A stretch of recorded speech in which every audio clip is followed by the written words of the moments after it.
परेशान ना हों, ठोकरें भी उनको लगती हैं जिनको अल्लाह पाक ने थामना होता है।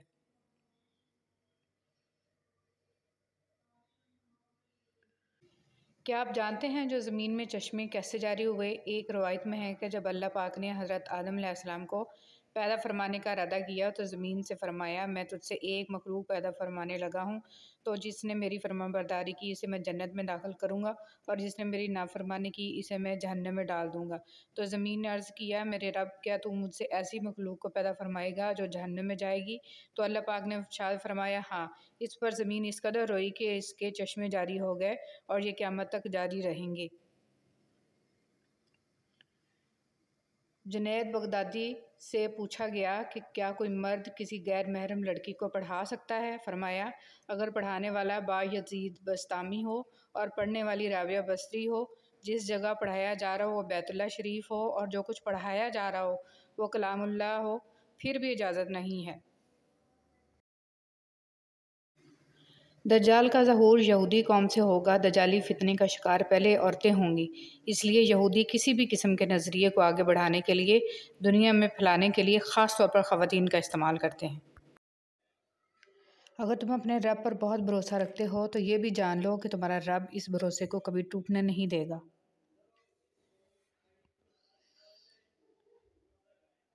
हज़रत अनस से रवायत है कि नबी करीम सल्लल्लाहु अलैहि वसल्लम ने एक बूढ़ी औरत से फरमाया, बूढ़ी औरत जन्नत में दाखिल नहीं होगी।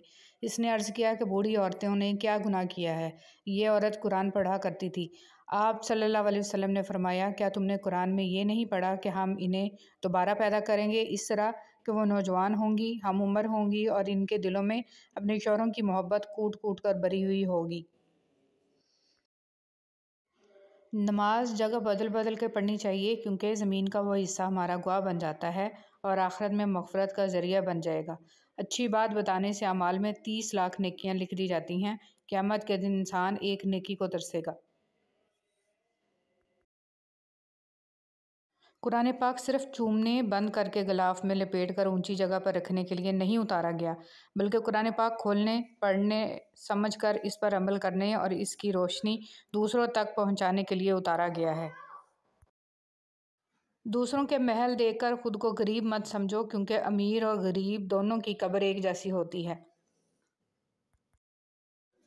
तंगदस्ती में सखावत करना, गुस्से में सच बोलना और ताकत रखते हुए भी माफ़ करना बेहतरीन नेकी है। किस्मत पहले ही लिखी जा चुकी है तो दुआ करने से क्या मिलेगा? क्या पता किस्मत में लिखा हो कि दुआ से ही सब कुछ मिलेगा। किसी को जलील करने से पहले खुद जलील होने के लिए तैयार रहें क्योंकि अल्लाह का तराजू सिर्फ इंसाफ तोलता है। लफ्ज़ों में क्या लिखूं इस रब की तारीफ़ जो ना मांगूं तो नवाज देता है, अगर मांग लूं तो बेहिसाब देता है।